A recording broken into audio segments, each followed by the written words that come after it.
وہ اسی رکھائی سے بولی۔ ڈالی کی حالت امید بخش نہیں ہے، پتہ نہیں کتنے دن جی پائے۔ کیا ہوا ہے؟ وہ ذرا چونکی۔ خود چل کر دیکھ لیجئے، آئیے میں آپ کو لے جاتی ہوں۔ نہیں نہیں، مجھے کچھ نہیں، نہیں نہیں، مجھے کہیں نہیں جانا۔ وہ بدک کر 2 قدم پیچھے ہٹی۔ ایک دفعہ تو اس سے مل لیں، اس نے کچھ بتانا ہے آپ کو۔ مجھے کچھ نہیں جانا، تم لوگوں کی ساری معلومات مجھے ARP کی ماں سے مل گئی تھی، تلخی سے کہتے ہوئے اس نے پھر سے پلٹ کر دیکھا۔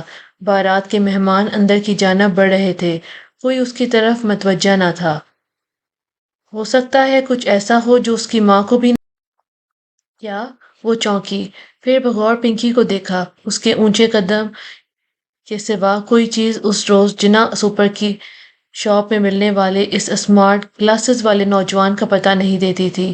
پنکی کا تو چہرہ بھی جلا ہوا نہیں لگتا تھا، مگر نہیں، اس کا چہرہ تو سلیٹ کی طرح ایسی جھلی جس نے سب نقش چھپا دیے ہوں۔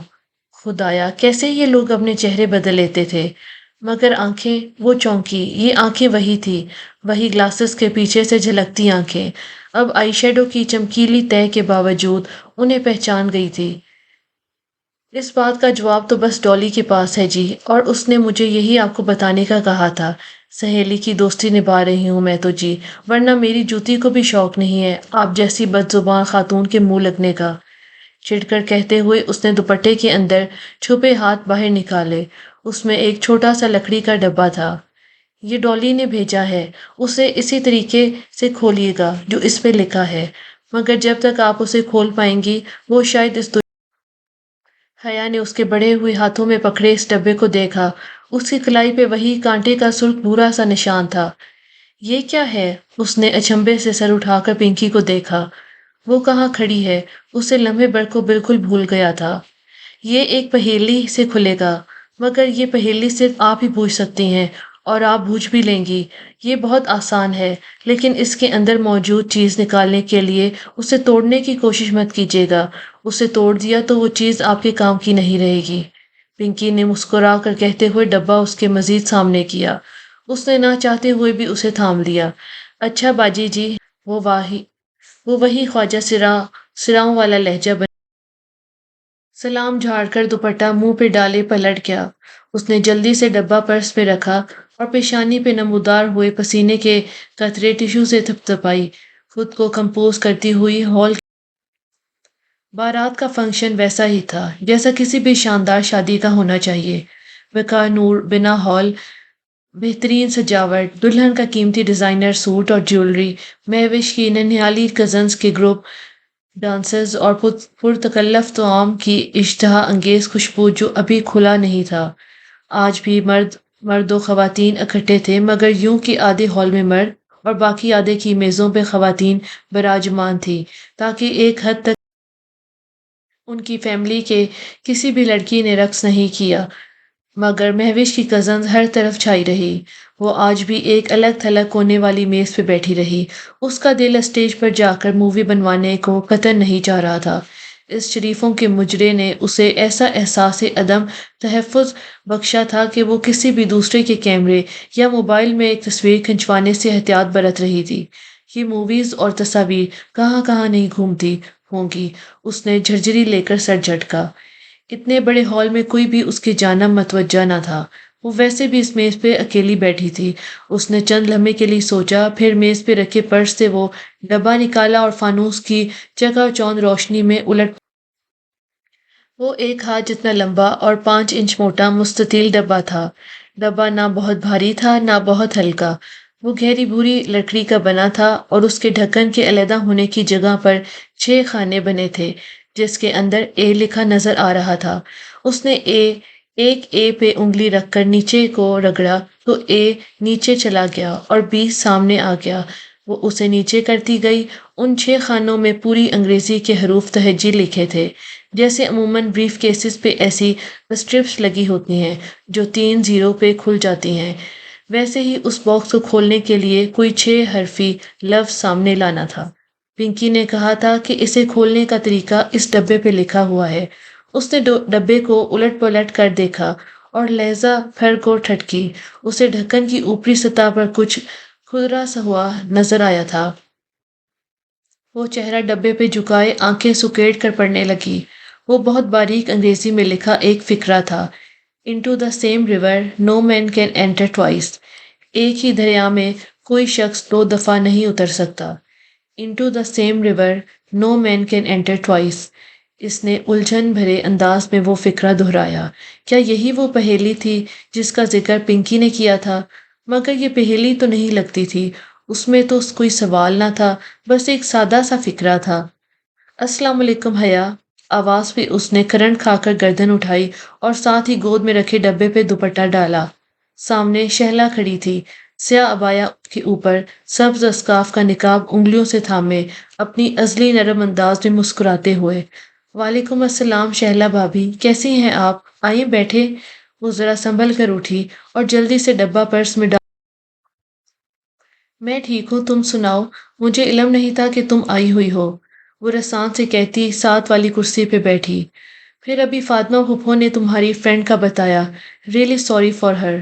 ڈی جے کے ذکر پہ اس نے کے سینے پہ ایک ہونک سی اٹھی، وہ پھر سے افسردہ ہو گئی۔ پتہ نہیں شہلا بھابھی، اللہ تعالیٰ کی کیا مرضی تھی، میری ایک ہی دوست تھی ترکی میں اور وہ میری تمام دوستوں سے بڑھ کر ہو گئی تھی۔ بہت دعا کی میں نے اس کے لیے، مگر کوئی دعا قبول نہیں ہوئی، نہ چاہتے ہوئے بھی شکوہ لبوں پہ آ گیا۔ اللہ تمہیں صبر دے گا، دبایا۔ شہلا نے اس کا ہاتھ نرمی سے دبایا۔ سبین آنٹی کا بیٹا بھی آیا ہے؟ جی وہ ادھر ہے۔ اس نے نگاہوں کا زاویہ موڑا تو شہلا نے تعقب میں دیکھا۔ اسٹیج کے قریب وہ سلیمان صاحب کے ساتھ کھڑا تھا، سیاہ ڈنر سوٹ میں ملبوس اس کی مقناطیسی شخصیت۔ سلیمان صاحب اس کے شانے پہ ہاتھ رکھے کسی سے اس کا تعارف کروا رہے تھے اور وہ دھیمے انداز میں مسکرا رہا تھا۔ آج وہ اس کا ساتھ اتنے مطمئن اور مسرور لگ رہے تھے گویا روحیل واپس آ گیا ہو۔ بہت اچھا ہے ماشاءاللہ۔ تھینکس، وہ لمحے بھر کو جھجکی۔ شہلا بھابھی ایک بات کہوں، آپ کی ساس نے آپ کی اتنی خوبصورت بری بنائی تھی اور آج آپ نے ان میں سے کوئی سوٹ پہنا ہوگا۔ اس طرف تو عورتیں ہی ہیں، آپ کا عبایا، میرا مطلب آپ کے کپڑے تو نظر ہی نہیں آ رہے۔ وہ رک رک کر بہت کھنک داور بھائی کی مہندی پہ اس نے بہت کھنک دار لہجے میں شہلا کو نقاب اتارنے کے لیے کہا تھا، مگر آج اس کی آواز سے وہ کھنک مفقود تھی۔ جواباً شہلا بہت تھکن سے مسکرائی تھی۔ کیا فرق پڑتا ہے حیا، اتنے مردوں کو اپنے کپڑے دکھا کر مجھے کیا مل جائے گا؟ تو نقاب ہی اتار دیں۔ اس کا لہجہ بہت کمزور تھا۔ حیا نے پھر نہیں کہا، اس سے کہا ہی نہیں گیا۔ وہ تو خود دل سے نہیں چاہتی تھی کہ شہلا نقاب اتار دے، وہ تو بس اس کا جواب سننا چاہ رہی تھی۔ اسے شریفوں کے مجرے کا وہ منظر اچھی طرح سے یاد تھا، جب سنہری اور چاندی کی مہور رقص پریوں کے پیچھے کرسی پر ترچھی ہو کر بیٹھی کسی آنٹی سے بات کرتی شہلا نظر آ رہی تھی، مگر نقاب میں ہونے کے باعث اسے کوئی پہچان نہیں سکتا تھا۔ سو اس کے حصے میں وہ بدنامی نہیں آئی جو ان دونوں کے نصیب میں آئی تھی، مگر آج وہ اتنی پسماردگی اور تھکان سے کیوں مسکرائی تھی، یوں جیسے اس وہ دکھ، وہ تھکن، وہ زخمی نگاہیں، اسے کسی نے پکار لیا اور وہ اٹھ کر چلی گئی، مگر حیا کی نگاہیں کافی دور تک اس کا تعاقب کرتی رہی۔ پچھلی دفعہ اسے شہلا کو عبایا میں دیکھ کر عجیب کوفت بھرا احساس ہوا تھا، مگر آج ایسا نہیں ہوا تھا۔ وہ اس کی ان دکھ بھری آنکھوں میں اٹک کر رہ گئی تھی۔ شہلا کو کیا غم تھا، اتنی اچھی فیملی میں شادی ہوئی، اتنا ہینڈسم شوہر، امیر کبیر ماں باپ کا اکلوتا بیٹا، پھر اسے کیا دکھ تھا؟ وہ پھر آدھی رات گئے اپنے کمرے میں بیٹھے وہ پھر سے اس ڈبے دیکھنے لگی۔ جہان، ڈولی، پنکی، احمد، پاشا، مگر انگریزی میں یہ سارے نام 5 حرفی تھے، چھٹا حرف نہیں ملتا تھا۔ وہ بار بار اس سطر کو پڑھے گئی مگر کوئی حل نظر نہیں آتا تھا۔ مگر وہ کون سا شخص تھا جس کے پاس ایسے ہر محنت طلب مسئلے کا حل ہوتا تھا؟ وہ ڈبہ لیے بھاگ کر باہر آئی۔ جہان کچن میں کھڑا کاؤنٹر پہ گلاس رکھے پانی کی بوتل اس میں انڈیل رہا تھا۔ وہ اس کے سامنے آئی اور باکس اس کے ساتھ رکھا۔ یہ مجھے کسی نے دیا ہے اور مجھے کسی نے دیا ہے اور مجھے اس کا پاسورڈ نہیں معلوم، اسے کھول دو۔ وہ آواز پہ چونکا، پھر بوتل رکھ کر ڈبہ اٹھایا۔ یہ کیا ہے؟ وہ ذرا اچنبھے سے اسے پلٹ کر دیکھنے لگا۔ جو بھی ہے تم اسے کسی طرح کھول دو۔ کھل جائے گا، نو پرابلم۔ وہ ڈھکن اور ڈبے کی بند دراز پہ انگلی پھیر کر کچھ محسوس کر رہا تھا۔ تم مجھے ایک بڑا ہی ہے اسے، بلکہ تو توڑنا نہیں ہے اسے، بلکہ تم تو رہنے ہی دو۔ اس نے خفگی سے ڈبہ اس کے ہاتھ سے واپس لے لیا۔ کیا ہوا؟ میں کھول تو رہا تھا، 1 منٹ مجھے دیکھنے تو دو۔ میں خود کر لوں گی، تم رہنے دو، تم میرے لیے کچھ نہیں کرتے۔ پتا نہیں وہ کس بات پہ اس سے خفا تھی، جو جھنجھلا کر بولی۔ پھر سوچ لو، میں تو ابھی ماموں کے پاس جا رہا تھا، انہیں تمہیں دوبارہ استنبول بھیجنے کے لیے راضی کرنے، مگر ٹھیک ہے، میں تمہارے لیے کچھ نہیں کرتا۔ وہ شانے اچکا کر پانی پینے لگا۔ سچ؟ اس نے بے یقینی سے پلکیں جھپکائی۔ تم انہیں منا سکتے ہو؟ میں ایک اچھا شیف اور ایک اچھا مکینک ہونے کے ساتھ ساتھ ایک اچھا وکیل بھی ہوں۔ ٹرائی می۔ ابا ایک دفعہ اڑ جائیں تو کبھی فیصلہ نہیں بدلتے۔ تم انہیں نہیں کیسے مناؤ گے؟ ویسے تو تمہارا دوبارہ استنبول جانا میرے مفاد میں قطعاً نہیں ہے، کیونکہ اب تم ہر ٹورسٹ اٹریکشن دیکھنے کے لیے مجھے ہی خوار کرواؤ گی، مگر مجھے لگا تم جانا چاہتی ہو، سو میں ماموں سے بات کرنے ہی جا رہا تھا اور وہ مان جائیں گے۔ بروقت پونیا کو کینیا نہ بناتا تو شاید وہ کبھی نہ مانتے۔ ہاں، استنبول تو بہت محفوظ شہر ہے، اور پاکستان میں تو روز بم دھماکے ہوتے ہیں، اور پاکستان میں تو پتہ نہیں لوگوں کے پاس انٹرنیٹ کی سہولت موجود ہے بھی یا نہیں۔ وہ ذرا جل کر بولی۔ وہ بنا اگلا 1 گھنٹہ وہ کچن میں کرسی پہ بیٹھی جہان کا انتظار کرتی رہی۔ بالآخر جب وہ ابا کے کمرے سے نکلا تو وہ تیزی سے اٹھی۔ کیا ہوا؟ پیکنگ کر لو، ہم کل صبح کی فلائٹ سے واپس جا رہے ہیں۔ وہ دھیما مسکرا کر بولا، مگر اس شرط پہ کہ فی الحال تم ہمارے ساتھ رہو گی، بعد میں جب تمہاری اسپرنگ بریک ختم ہو جائے تو بے شک چلی جانا۔ سچ؟ وہ بے یقینی و خوشگوار حیرت میں گھری اسے دیکھ رہی تھی۔ ایک طمانینت بھرا احساس اس کے پورے وجود کو اپنی لپیٹ میں لینے لگا تھا۔ البتہ ایک بات وہ جانتی تھی، استنبول ڈی جے کے بغیر کبھی بھی۔ تمہارا دماغ درست ہے؟ ہاشم نے بے یقینی سے اپنی بیوی کو دیکھا، جو بستر کے دوسرے کنارے پہ بیٹھی اسے ہی دیکھ رہی تھی۔ ان دونوں کے درمیان حارث آنکھیں موندے سو رہا تھا، ان کے ہاتھ میں تھا۔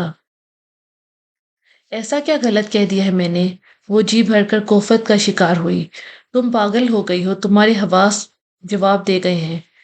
حیرت کی جگہ اب جھنجھلاہٹ نے لے لی تھی۔ حواس تو تمہارے جواب دے گئے ہیں، میں تمہیں ایک سیدھا سادہ سا حل بتا رہی ہوں اس سارے مسئلے کا۔ تم روز کے 24 گھنٹے بھی کام کرو تو اس رقم کے آدھے لیراز بھی اکٹھے نہیں ہوں گے جو ہمیں حارث کی سرجری کے لیے چاہیے۔ اور ایسے مت دیکھو مجھے۔ آخر وہ خفا ہو کر بولی، عبد الرحمن مجھے جان سے مار دے گا، وہ اس کی لڑکی ہے۔ اور عبد الرحمن کو بتائے گا کون؟ وہ تو مہینہ بھر پہلے ہی انڈیا چلا گیا تھا۔ وہ چمک کر بولی۔ نیم روشن کمرے میں سبز بلب کی مدھم روشنی اس کے چہرے کو عجیب سا تاثر دے رہی تھی۔ وہ انڈیا گیا ہے، مر نہیں گیا، جو اسے کبھی نہیں پتا چلے گا۔ وہ مجھے جان سے مار دے گا سلمہ۔ تو پھر تم اپنی جان سنبھال کر بیٹھے رہو کر چادر غصے سے کہتی اٹھ کر چادریں تہہ کرنے لگی۔ سلمہ، میں ایسا نہیں کر سکتا تم نے حارث کے لیے۔ تو تم کر کیا سکتے ہو؟ اور کیا کیا ہے تم نے حارث کے لیے؟ میرا بیٹا مجھے بہت پیارا ہے۔ اس نے سوتے ہوئے حارث پہ ایک نظر ڈالی۔ مگر وہ بھی تو کسی کی بیٹی ہے۔ میں بھی تو کسی کی بیٹی تھی۔ مجھے اس ڈربے میں لا کر پل پل مارنے سے پہلے تم نے سوچا؟ وہ چادر کا گولا بنا کر ایک طرف پھینکتی جارحانہ انداز میں اس کی طرف آئی۔ کیوں ہو؟ تم عبد الرحمن کو نہیں جانتی۔ میں بس اتنا جانتی ہوں کہ اگر میرا بیٹا مر رہا ہے تو اس کا ذمہ دار عبد الرحمن پاشا ہے۔ اگر وہ تمہیں تمہاری مطلوبہ رقم دے دیتا نہ سوچتے۔ کوئی کمی تو نہیں ہے اس کو پیسے کی، پھر بھی اس نے ہاتھ روک کر رکھا ہوا ہے۔ اب یا تو تم اس کا خیال کر لو یا اپنے بیٹے کا، فیصلہ تمہارا ہے۔ سلمہ کے نقوش مدھم اس وقت وہ یوں تیز تیز بولتی، وہ میکبت کی ہاشم متبذب سا اسے دیکھے گیا۔ وہ جو کہہ رہی مگر وہ جہان کے ساتھ سیدھی اس کے گھر آئی تھی۔ پھر کھانا کھا کر اس نے اجازت چاہی۔ اس کا سارا سامان سبانجی کے ڈوم میں رکھا تھا اور جس افراتفری میں وہ گئی تھی سوائے چند چیزوں کے کچھ بھی نہیں اٹھایا تھا۔ پھوپھو نے اصرار کیا کہ وہ چھٹیاں ختم ہونے تک ان کے پاس رک جائے مگر وہ کل آنے کا وعدہ کر کے اٹھ کھڑی ہوئی۔ میں تو پھر کہوں گی کہ رک جاؤ۔ پھوپھو ذرا خفا تھی۔ پھوپھو میں کل آؤں گی، اب چلتی ہوں۔ ٹھیک ہے مگر کل ضرور آنا۔ جہان ٹشو سے ہاتھ صاف کرتے ہوئے ڈائننگ ٹیبل سے اٹھا۔ اس کی آنکھیں اور ناک گلابی پڑ چکے تھے۔ سرد گرم علاقوں کے مابین سفر کا موسمی اثر تھا کہ استنبول پہنچتے پہنچتے اس کا فلو بخار میں بدل گیا تھا۔ آؤ میں تمہیں چھوڑ دیتا ہوں۔ صرف ٹاکسم تک چھوڑنا، آگے میں گورسل پکڑ لوں گی۔ میں سبانجی تک چھوڑ دوں گا، نو پرابلم۔ وہ چابی پکڑے جیکٹ پہنتے ہوئے بولا۔ نہیں، اس بخار میں تم سے 45 منٹ کی ڈرائیونگ کروائی تو 45 دن تک تم جتاتے رہو گے۔ ویسے بھی مجھ پہ تمہارے بہت سے احسان جمع ہو گئے ہیں، اتنے سارے کیسے اتاروں گی؟ وہ اس کے سامنے سینے پہ بازو لپیٹ رہی تھی۔ اتارنے کے لیے کس نے کہا ہے؟ وہ ذرا سا مسکرا کر دروازے کی جانب بڑھ گیا۔ وہ اس کی پشت کو دیکھے گئی۔ وقت گزرنے کے ساتھ ساتھ جہان کا پاکستان میں پہلے 2 دن تو وہ لاتعلق رہا۔ شاید اس کے لیے دونوں کو ٹھیک سے بات کرنے کا موقع ہی نہیں ملا تھا، مگر پھر اس نے خود ہی کچھ محسوس کیا تھا۔ تب ہی وہ خود آگے بڑھا اور ان کے درمیان کھڑی سرد دیوار ڈھائی، لیکن وہ اس کے لیے وہ محسوس کرتا تھا جو وہ اس کے لیے کرتی تھی۔ کیا اسے ان کا وہ بھولا بسرا رشتہ یاد تھا جس کے نہیں کرتا تھا؟ ابھی کچھ دن وہ اس کے گھر رہے گی تو ان کے سارے سوالوں کے جواب جاننے کی کوشش ضرور۔ ٹاکسم اسکوائر کا مجسمہ آزادی اسی طرح تھا جسے وہ چھوڑ کر گئی تھی۔ مجسمے کے گرد گول چکر میں اگی گھاس پہ سرخ، سفید اور زرد ٹیولپس لگے تھے۔ ہر جگہ سالانہ ٹیولپ فیسٹیول کے پوسٹرز بھی لگے تھے جو ہر سال کی طرح اس موسم بہار میں بھی استنبول میں منعقد ہونا تھا۔ ٹیولپ کا پھول استنبول کا سمبل تھا، مگر ان کی دل فریب مہک میں ڈوبا ٹاکسم اسکوائر حیا کو خزاں آلود لگا تھا۔ وہ بہار اب وہاں نہیں تھی، جیسے ڈی جے نہیں تھی۔ تم جا رہی ہو؟ حالانکہ میں چاہتا تھا کہ تم کچھ دن ہمارے گھر رہو۔ گاڑی روکتے ہوئے جہان نے چہرہ اس کی طرف موڑے سنجیدگی سے کہا تھا۔ میں کل آ جاؤں گی، مگر کل تک میں سبانجی، اپنا ڈوم بلاک، جھیل اور ہر جگہ جہاں میں اور ڈی جے اکٹھے گئے تھے ایک دفعہ پھر دیکھنا چاہتی ہوں۔ اکیلے، بالکل اکیلے، میں ان بیتے لمحوں میں پھر سے جینا چاہتی ہوں۔ مت کرو، تمہیں تکلیف ہوگی۔ بہت تکلیف سہ لی، اب اس سے زیادہ تکلیف مجھے نہیں مل سکتی۔ اس نے بھیگی آنکھ کا کونا انگلی کی نوک سے صاف کرتے ہوئے کہا تھا۔ اوکے، اس نے سمجھ کر سر ہلا دیا۔ اس کے چہرے پہ ابھی تک نکاہت تھی، وہ واقعی بیمار لگ رہا تھا۔ جہان چلا گیا اور وہ مجسمہ آزادی کے گرد اگی گھاس کے قریب جا کھڑی ہوئی۔ وہ گھاس کا گول قطع اراضی دراصل یوں تھا جیسے کوئی چپٹار رکھا گول سا سبز پھول ہو جس کے سبز پتیاں بنی ہوں، اور ہر 2 پتیوں کے درمیان ایک سیدھی روش تھی جو مجسمے تک لے جاتی تھی، یوں 4 گز کا یہ لے جاتی تھی۔ ٹاکسم کے ہر پھول، ہر زیرو، وہ اس کا اور ڈی جے کا 0 پوائنٹ تھا، مین اسٹاپ۔ تقریباً ہر دوسرے روز وہ ادھر آتی تھی، گورسل انہیں یہیں جو اتارا کرتی تھی۔ یہاں سے آگے وہ عموماً میٹرو ٹرین پکڑ لیا کرتی تھی۔ اس اسکوائر کا چپا چپا انہیں یاد تھا اور ڈی جے کے بغیر سب کچھ ادھورا تھا۔ اور اس طرف استقلال اسٹریٹ تھی، وہاں سے کی گئی استقلال اسٹریٹ آج بھی وہیں تھی، بہت طویل، نہ ختم ہونے والی، مگر زندگی ختم ہو گئی تھی۔